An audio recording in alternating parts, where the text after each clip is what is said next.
Hi, this is Scott Garibay, and today we're going to talk about Dungeons and Dragons, and we are specifically going to talk about the Dungeons and Dragons the Dungeons and Dragons 5th Edition Fallout Keystone campaign. This is part of a playlist, and it should be watched in the order of that is in the playlist for full context. Thank you. So today, what I want to do is I want to share with you the Fallout Keystone story.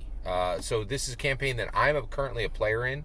The Dungeon Master is Philip, and he is bringing to life, he is extending the Fallout world with his own new content, right? So he's played so Philip has played every single Fallout game. There's no more for him to experience, right? But right now, he is crafting new content and new story in Dungeons and Dragons with Dungeons and Dragons 5th Edition for Fallout, which is pretty amazing. And he has 3 dungeon masters at the table who are all being players in this game, and it's exciting. Like, it's really exciting to see how the story is moving forward, and the engagement he's getting with the players. And I wanted to share the story with you. Okay, so let me explain the players to you. Okay, me, Scott Garibay, troublesome player. That is the bet. So I'm not I'm gonna give pseudonyms for all the other players for their real name, and I'm also gonna give you their descriptor. My real name is real. You know it, Scott Garibay, right? What is the descriptor for me as a player? Troublesome. I am a terrible, terrible player. I'm telling you that right now. I was born to Dungeon Master. I truly believe I'm one of the best Dungeon Masters on this planet. Every edition, right? But I am a suck player. I just need you to know that, right? One of the biggest, there's a whole bunch of reasons. I'll list them real quick. One, I dungeon master from the player seat. I do it all the freaking time, right? It's hard for me. I think also I absolutely demand that my player character is a hero. Like that, I do not dirt farmer, man. Like, I want lots of power, lots of gear, right? All kinds of stuff. And so, yeah, and then the other issue is I can get bent over small things. I never shout at the table. I never, never like flip the table or do anything physical, of course. But I'm incredibly expressive, and when I'm not happy, it's clear to everybody at the table. And weird stuff gets like stuck in my craw, and I will get like salty right at the table real quick over one thing or two things, right? And I'm amazed that I have players around my table. But not only do I have players around my table, I have an incredibly engaged group of players. And actually, I don't even really have players at my table anymore. It's all dungeon masters at this point. Sometimes that gets bent here and there, but at this point, the key movers and shakers are all dungeon masters. We still got this issue where people will bring a guest every now and then, and they're not dropped in. But the core group, right? The people at the table that matter are the most, not fully. All people matter, but dungeon masters are the one that are moving these campaigns forward. Okay, so let me explain that. Right. So, all right. So here's the story. So let's talk about the players. So I'm Scott Garibay. I am a human in the game. I am a human who from Vault 80. Okay.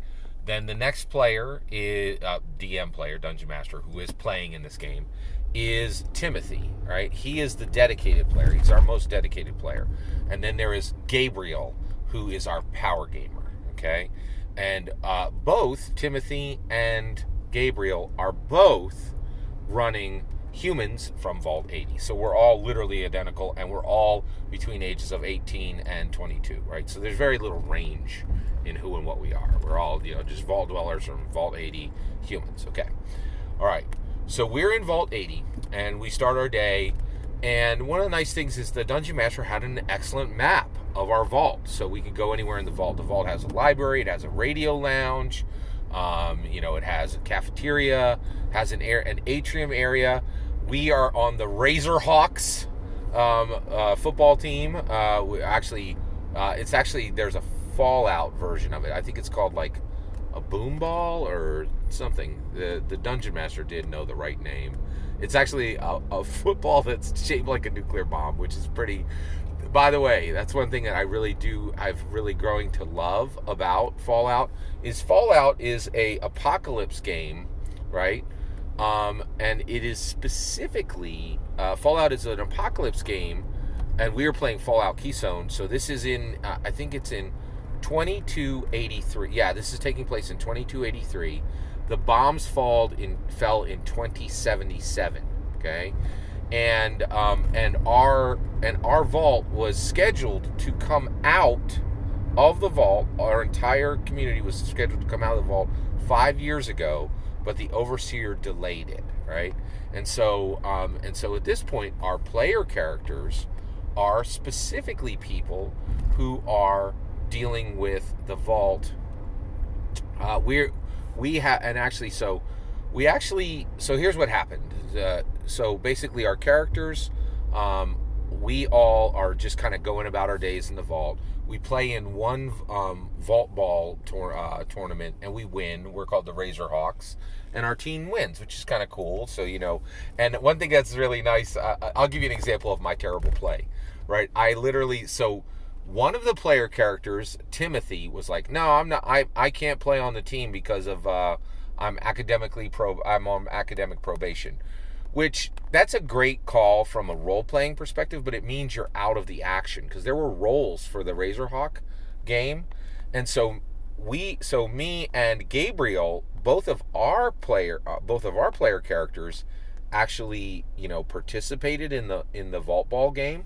And then once we were done, we did extremely well. And like, I quarterbacked and won. Gabriel caught the ball and won.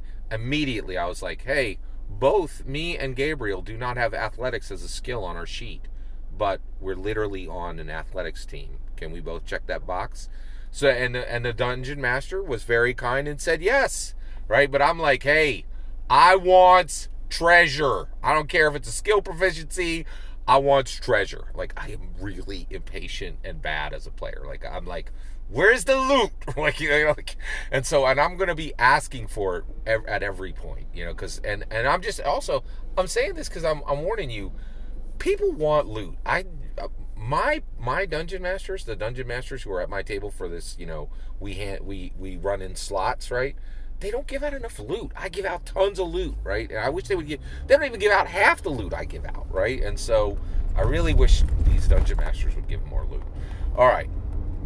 So and they don't seem to care. They don't even remember it. It's really frustrating. All right. So, it's a whole thing. Anyway, let me keep moving here. All right. So basically, we're in there, and once there's after we win the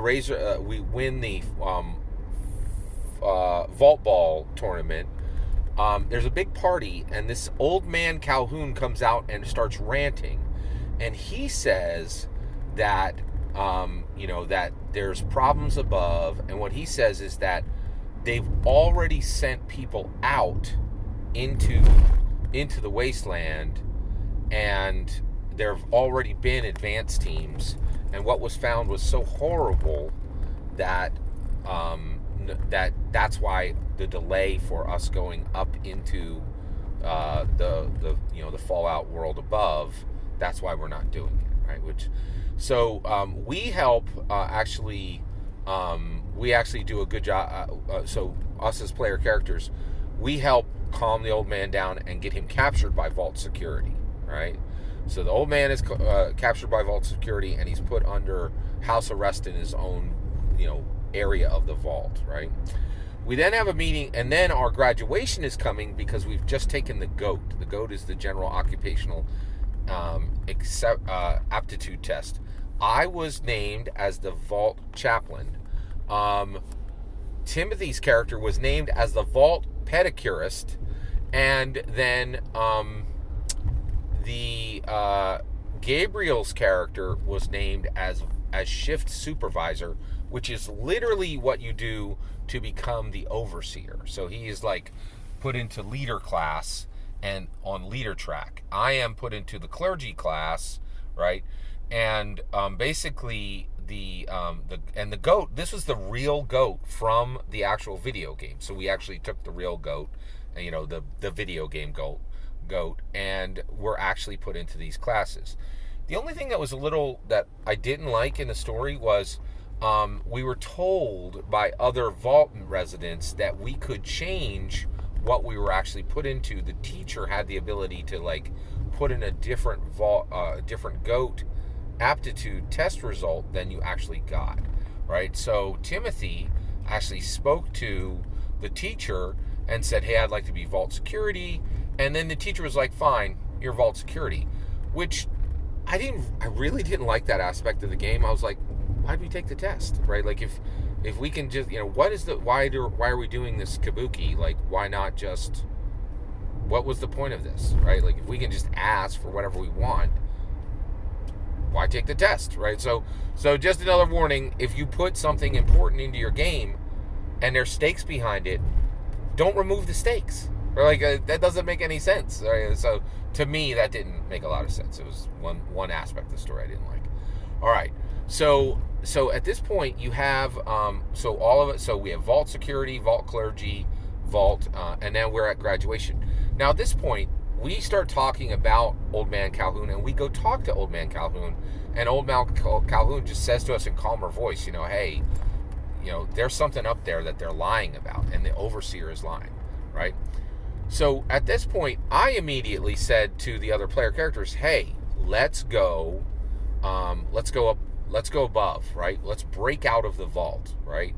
And go up and discover what's up there. And then if we want to, we can come back and report, right? And this is a Scott Garibay thing, right? So immediately, right, it drives me crazy. And it's a life lesson, right? So when we play Dungeons and Dragons, we become better people. And I'm gonna improve you right now, okay? Listen carefully, okay? So I say to the other player characters, hey, we're gonna bust out of this vault, we're gonna go up, and we're gonna check out what's above, right? So immediately what happens is Gabriel, with his player character, and Timothy both go, well, okay, so how are we gonna do this? We're gonna need to get the keys for the vault, we're gonna need to get equipment, and we're gonna need to get all this done. It's gonna be really hard, so we shouldn't, because it's hard, right? And so I was like, wait, slow down, right? Slow down. We should not be talking about how we're going to get it done. We will get it done through force of will. Once we decide to leave, we will take the necessary actions to make sure that the task is finished, right? We don't know what that's going to require of us, right? But if we decide it, we will do it. We will do it through force of will, right? And this is the way I do things in life. I don't like ask, oh, can I do this? Am I going to be able to do it? I don't do that, right? I'm like, I already have I have pieces of information in my head already. I'm not going to go look for 50 other reasons why it's going to be hard, right? So I was like, let's decide if we're leaving the vault or not. Then we'll decide how. What is the point of having the discussion of how if we haven't had the discussion of will we, right? So that was a kind of a big deal, because I was like, are we going to leave or are we going to stay, right? And they were like, well, it's too hard. We're not going to, because we can't, right? And honestly, I don't like dealing with this in the Dungeons and Dragons game, and I don't do it in real life. Like, decide what you're going to do and then do it, and fail or succeed, right? But a lot of people, they fail before they even try, right? And it's just bad. It's so bad, right? And so I couldn't convince them that we should leave on our own, right? They're like, oh, we'll never get the vault door open, right? And I'm like, so at this point, so basically we get to the point where we are, where we're going to graduate. And by the way, I was like, hey, we can use the graduation celebration. Everybody's going to be tied up. We can get our equipment and we can get out of the vault, right? And we can go up there. And so we graduate, right? And then the overseer comes and says, hey, guess what? I'm going to send you out into the wasteland as our advance team. And I'm like, great. All right, you want to do what I said we were going to do anyway without your permission, literally an hour and a half in the game before, right? Like, and it was a little bit disappointing, because I was like, why is this PC literally handing the quest that I was ready to take us on anyway? And it just felt like I was losing my agency, like, in the game, and it was a little frustrating, right? So we end up doing exactly what I said we should have done, right? Which was a little disappointing, and then we go up. But before we go up, the overseer says, hey, the whole point of the vault is that we go out and we bring out the GEC, right? Which is the generic Eden creation kit, Okay, and we're going to use the Gek to fix all the problems that the bomb spawned. Right, and so basically, and so what he tells us before we get sent out as the advance team is he says, hey, so he says, hey, we don't actually have the Gek. That's the part that the Vault Dwellers don't know. There is no Gek. So what I'm going to do is I'm going to send you from here in Ludwig's Corner, which is a real city, actually in Pennsylvania, and you guys are going to travel to Center City, Philadelphia, and there in the Vault Tech Towers, which is actually literally where the Comcast Center is, the Comcast Tower is.